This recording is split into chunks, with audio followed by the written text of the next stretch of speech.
Tamil cinema நேயர்களுக்கு அன்பு வணக்கம். வெல்கம் டு எம்டி திரை. இந்த ஷோவில் புல்லட் ட்ரெயின் எக்ஸ்ப்ளோஷன் அப்படிங்கிற ஜாப்பனீஸ் திரைப்படத்தினுடைய ரிவ்யூ நம்ம பார்க்க போகிறோம். இந்த படம் நெட்ஃப்ளிக்ஸில் தமிழ் டப்பிங்கோட அவைலபிளாக இருக்குது. இந்த படம் ஒரு பக்காவான ஒரு தரமான ஆக்ஷன் த்ரில்லர் மூவியாக கொடுத்துருக்காங்க. டோக்கியோவுக்கு போகக்கூடிய ட்ரெயினில் பாம்பு வச்சுறாங்க. 100 கிலோமீட்டர் வேகத்துக்கு குறைவாக அந்த ட்ரெயின் போச்சு அப்படின்னா அந்த பாம்பு வெடிச்சிடும். ஜாப்பனீஸ் கவர்மெண்ட்டை பொறுத்த வரைக்கும் அவங்களுடைய பாலிசி என்ன அப்படின்னா தீவிரவாதிகளுக்கு அடிபணிய மாட்டாங்க. ஸோ அதனால ஜப்பானீஸ் கவர்மெண்ட்டே பார்த்தீங்கன்னா அந்த ட்ரெயினில் இருக்கக்கூடிய மக்களை காப்பாற்ற முயற்சி எடுக்கிறாங்க. ஸோ அப்படி முயற்சி எடுக்கும்போது என்ன மாதிரியான சம்பவங்கள் ஏற்படுது, ஸோ அந்த ட்ரெயினில் பாம்பு வச்சது யாரு, ஸோ அதுக்கான காரணம் என்ன, டுவர்ஸ் என்ன ஆச்சு அப்படிங்கிறத ரொம்ப பரபரப்பாக சொல்லக்கூடிய திரைப்படம் தான் இந்த புல்லட் ட்ரெயின் எக்ஸ்ப்ளோஷன். இந்த படத்தை பொறுத்த வரைக்கும் எனக்கு பிடிச்ச விஷயம் என்ன அப்படின்னா இந்த படத்தினுடைய மேக்கிங்க. அதாவது இந்த மாதிரியான ட்ரெயின் மிஷன் பேஸ்ட் மூவிஸ், அதாவது ட்ரெயின் எக்ஸ்ப்ளோஷன்ஸ், ட்ரெயின் வெடிவிபத்து நிறைந்த படங்களை எடுக்கணும் அப்படின்னா மிக சவால் நிறைஞ்சுதுங்க. அது இந்த படத்தில் ரொம்ப சிறப்பாக பண்ணியிருக்காங்க அப்படின்னு தான் சொல்லணும். குறிப்பாக அந்த ட்ரெயின் வெடிவிபத்துகளை அந்த மேக்கிங் எடுத்த விதம் எல்லாமே பார்த்தீங்கன்னா ரொம்ப நீட்டாக எடுத்திருந்தாங்க.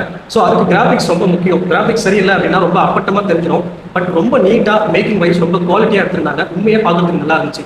அடுத்ததாக பார்த்தீங்கன்னா இந்த பிளானிங்க, இந்த ஜப்பானீஸ் கவர்மெண்ட் அந்த ட்ரெயினில் இருக்கக்கூடிய மக்களை காப்பாற்றுறதுக்காக அவங்க போடுற திட்டங்கள், இனிஷியலாக ஒரு குரூப் ஆஃப் பீப்புளை காப்பாற்றுவாங்க, அண்ட் டுவர்ஸ் மிச்சம் இருக்கிற மக்களை காப்பாற்றுவாங்க. ஸோ அதுக்காக அவங்க என்னென்ன திட்டங்களை வகுக்கிறாங்க அப்படிங்கிறத ரொம்ப நீட்டாக எக்ஸிக்யூட் பண்ணியிருப்பாங்க. பார்க்குறதுக்கு ரொம்ப நீட்டாக இருந்துச்சு.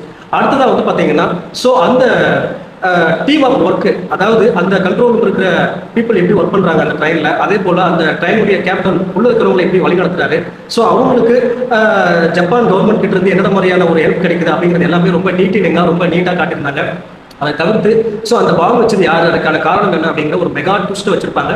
காரணம் ஒரு சிம்பிளான காரணமாக இருந்தாலும் ரொம்ப நீட்டாக எக்ஸிக்யூட் பண்ணியிருந்தாங்க. பார்க்கவே நல்லா இருந்துச்சு. அதை தாண்டி ஒரு பரபரப்பான ரொம்ப சுவாரஸ்யமாக போகக்கூடிய ஒரு திரைப்படமாக கொடுத்துருந்தாங்க. எமோஷனலாகவும் பார்த்தீங்கன்னா நல்லாவே இந்த படம் கனெக்ட் ஆகிருந்துச்சு. ஒரு டீசெண்டான ஒரு பரபரப்பான ஒரு பக்காவான ஆக்ஷன் த்ரில்லர் மூவி. இந்த படத்தில் எனக்கு பிரச்சனையாப்பட்ட விஷயம் ஒரே ஒரு விஷயம் தான். இந்த மாதிரியான கண்டென்ட் நிறைஞ்ச படங்கள் நம்ம எக்கச்சக்கமாக பார்த்துருப்போம்.